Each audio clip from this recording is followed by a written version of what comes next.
자, 최진봉 교수님, 권한대행이 헌법재판관을 임명할 수 없다.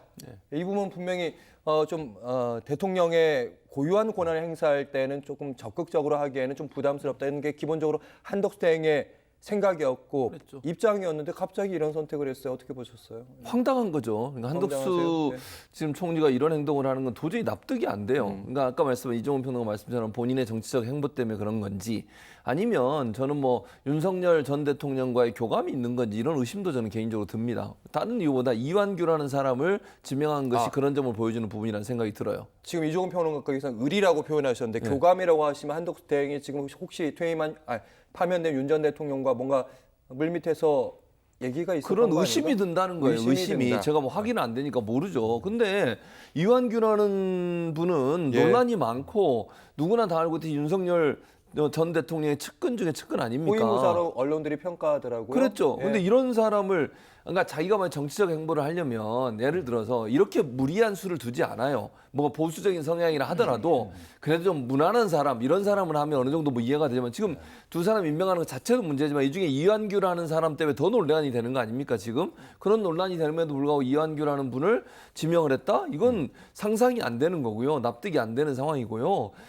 이제 한덕수 총리가 지난번에 권한대행을 맡으면서 3명의 당시에 그 헌법재판관 임명이 안 되고 있었어요. 국회를 통과한 3명. 예. 국회에서 통과시켜서 임명해달라고 보낸 3명에 대해서 임명을 안 하면서 뭐라고 얘기를 했습니까, 당시에? 대통령 권한대행은 소극적으로 권한을 행사해야 된다. 그래서 할 수 없다 그랬어요. 예. 그거는 본인이 지명하는 것도 아니에요. 어허. 대통령 목도 아니고 국회 몫으로 넘어온 거를 임명만 하는 절차도 그것마저도 소극적 행위를 벗어난다고 얘기했던 사람이 100일 전에 한덕수예요. 근데 이번엔 더 적극적으로 지금 적극적 행동을 한 거죠. 예. 이게 저는 후한부치 아닙니까? 아니 본인이 그 영상을 보면 무슨 얘기를 하는 거예요? 대체 설명 좀 해보세요. 한덕수 총리한테 제가 묻고 싶어요. 그때 그 한덕수와 지금의 한덕수는 왜 다른 겁니까?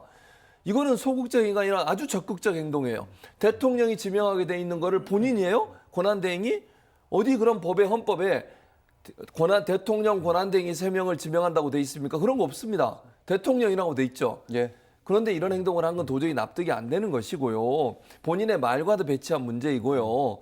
그리고 헌법에 보장돼 있는 대통령의 권한은요, 선출된 권력입니다. 국민이 투표를 통해서 국민의 지지를 받아 선출된 사람이니까 더 많은 권한을 준 것이고요. 지난번 헌재에서 한덕수 총리 파면 그 관련된 탄핵 있었지 않습니까? 예. 그 결정문에도 뭐라고 돼 있습니까? 총리와 권한대행과 대통령은 무게감이 다르다고 분명히 얘기했어요. 그래서 3분의 2가 아니라 과반수 이상이면 탄핵이 가능하다고 결정을 내렸고요. 그것도 차별이 있는 거잖아요. 분명히 네. 차이가. 그런데 그걸 다 무시하고 본인이 마치 대통령이 된 것처럼 2명을 지명했다? 이건 정말 있을 수 없는 이거 헌법 파괴적 행동입니다. 저는 한덕수 권한대행이 왜 저런 행동이 도저히 납득이 안 되고요. 법률과 헌법이 위반될 뿐만 아니라 본인의 발언과도 100일 전, 그것도 오래된 것도 아니에요.